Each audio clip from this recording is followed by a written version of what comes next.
The great state of Nevada is one of the loneliest places in all of America. Nevada is a seriously empty state, the kind of place a tumbleweed might roll for a very long time before finding so much as a great lost horned sheep to cuddle up to. Here's the thing, though. It's all about distribution. It's about the overall size of the state and the number of people in it. If you spread around equally all of the 2.7 million hardy souls who live in Nevada, you'd have about 24 people in each square mile, enough to say, hey there, hi there, hello there.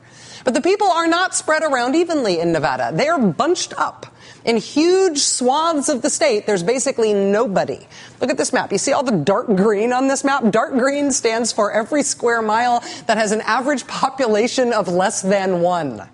Tumbleweed territory. If you want to find people in Nevada, you have to avoid the dark green parts, which means, look, you have to go down there to the corner. You have to go to the southeast corner of the state, to Clark County. Roughly 3 out of every 4 people who live in that state live in that one little corner county. And frankly, even a lot of Clark County is empty, too. But the county is centered on Las Vegas, where the lights are bright enough to see so you don't bump around in the dark while looking for a tumbleweed or a sheep to cuddle up to. So in terms of acreage, Nevada has plenty of it, right? In terms of people, though, in terms of politics, which are associated with people, Nevada really mostly just has this one place. It has Clark County down in the corner of the state. And in terms of a Republican Party, that little corner of the state, Clark County, Nevada, has this. A billboard proclaiming the new Clark County Republican Party, where George Bush begat Mitt Romney ? And Ronald Reagan gave the world the Ron Paul ! When this freedom of expression from Republicans in the populated part of swing state Nevada made some national headlines this month, the official Clark County Republican Party decided to try to distance itself from the anti-Mitt Romney billboard, saying the billboard was not the party's per se. It belonged to a member of the party's executive board. In their own defense, they say they're not even that concerned with federal elections, even if they don't like Mitt Romney much. Presumably, federal elections include the presidential one this fall that the National Republican Party is trying to win, in part using Nevada's electoral votes. If the question is whether or not Clark County Republicans in Nevada have been taken over by the Ron Paul movement, the answer is yes. Does that matter to national Republicans who really sorely, truly would like to elect Mitt Romney and who would like Nevada's help in doing that, please? Well, you can ask that question about Iowa, too. Ron Paul just won the majority of Iowa's delegates at the convention there this weekend. There will be 25 delegates plus superdelegates sent to the National Republican Convention from the great state of Iowa. And of those 25, 21 are Ron Paul delegates. So who won Iowa in the Republican presidential nominating race in 2012? Ron Paul won Iowa. And Ron Paul also won Iowa going forward beyond this year. In addition to the convention delegates, the new executive director of the Iowa Republican Party is a Ron Paul guy. Has deep ties to Ron Paul. Also, the party's new organizational director, the person in charge of Iowa Republicans' presence in the counties in this election year, also a Ron Paul guy, a backer of Ron Paul. And hey, what's going on up there in Alaska? Look, in April, Ron Paul backers elected one of their own as the new party chairman in Alaska. In May, following month, faced with a full-on Ron Paul revolution in the making up in Alaska, the outgoing chair of the party, who had been ousted by the Ron Paul guy, he urged Alaska Republicans to boycott the state Republican Party convention so they could deny Ron Paul folks a quorum, so they couldn't change the rules to replace the old-line chairman right now before November, so the new Ron Paul Alaska Republican Party couldn't maybe take away Mitt Romney's delegates for Alaska and send Ron Paul delegates to the national convention instead. In an effort to avoid that scenario, the outgoing chairman in Alaska urged the state's Republicans to not show up at their own convention, to go fishing instead. Literally, he told them to go fishing instead. I would encourage all of you to make that day useful, because I understand that many people from across the state are not planning to be there. I would encourage you to work on things that are family related or go fishing. Thank you very much. Avoid the state convention, go fishing. That's what the Alaska Republican chairman told the Alaska Republican Party, and it worked. This month, Alaska Republicans largely stayed away from their convention, so the Ron Paul revolution never got the quorum they needed, and in this presidential election year, the new Ron Paul-dominated Alaska Republican Party can't take over early. They couldn't hold this convention they had planned on holding. The Ron Paul crowd went away mad in Alaska, some of them saying they had spent hundreds of dollars traveling to that event. Beyond Clark County, Nevada, and Iowa and Alaska, it should also be noted that Ron Paul won a majority of the delegates for the whole state in the state of Nevada, and in the state of Iowa, and in the state of Maine, and in the state of Minnesota, and maybe in Louisiana. We don't have a final result yet for Louisiana.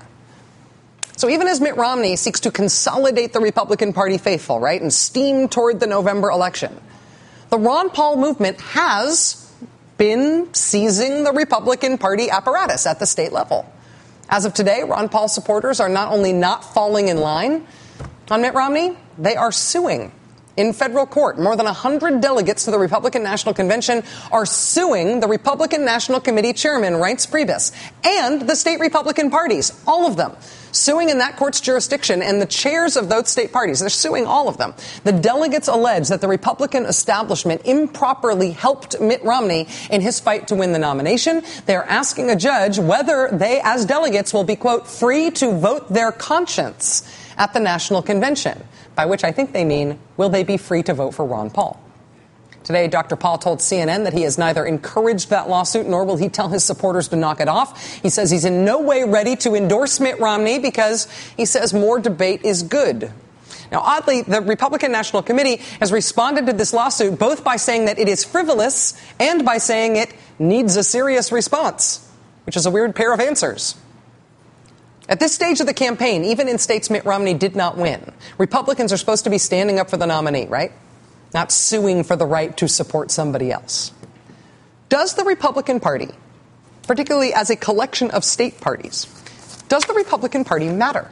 Does the institution matter? Does it matter if a bunch of the state Republican parties are emphatically not for Mitt Romney and they instead are for Ron Paul?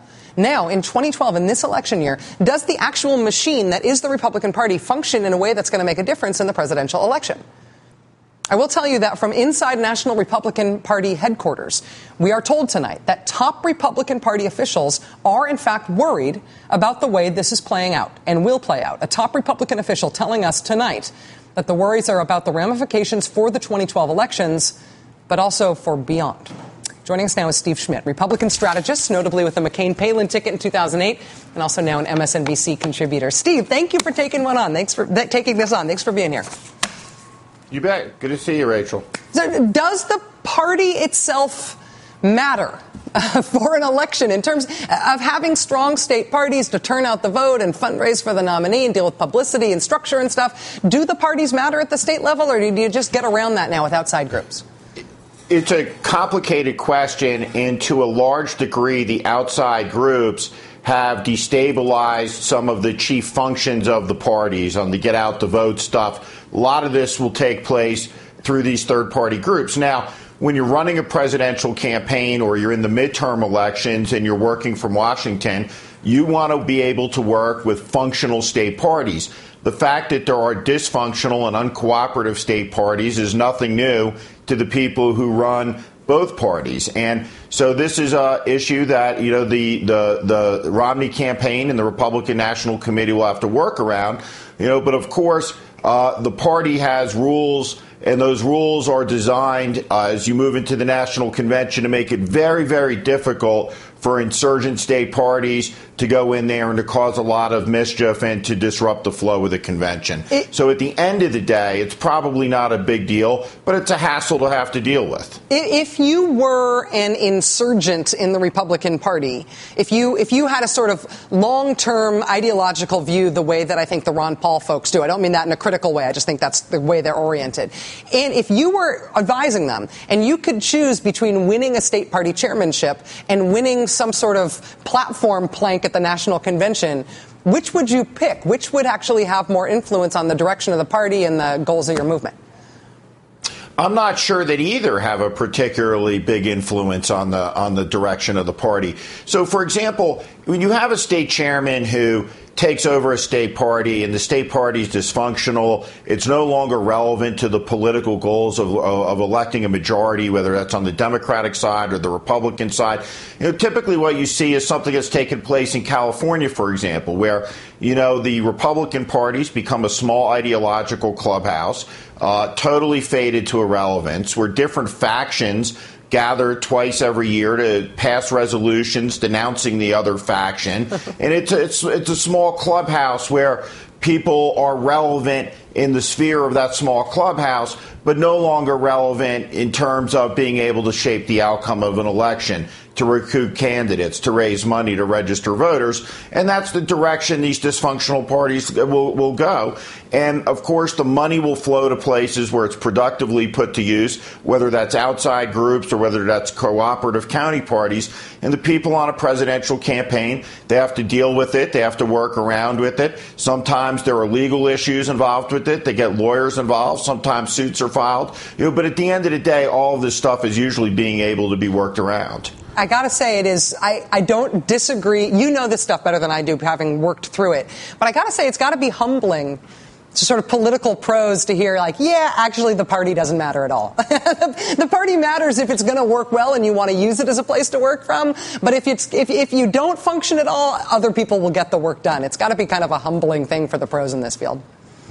Right, well, look, and capital goes to where it's welcome. People in neither party want to donate money where it's going to be wasted, where it's not going to have any productive function. So these state parties who become dysfunctional, that get out of the business of trying to support the nominee, trying to help elect them, they usually wind up starved for funds, and there's usually a new chairman in the next year or two.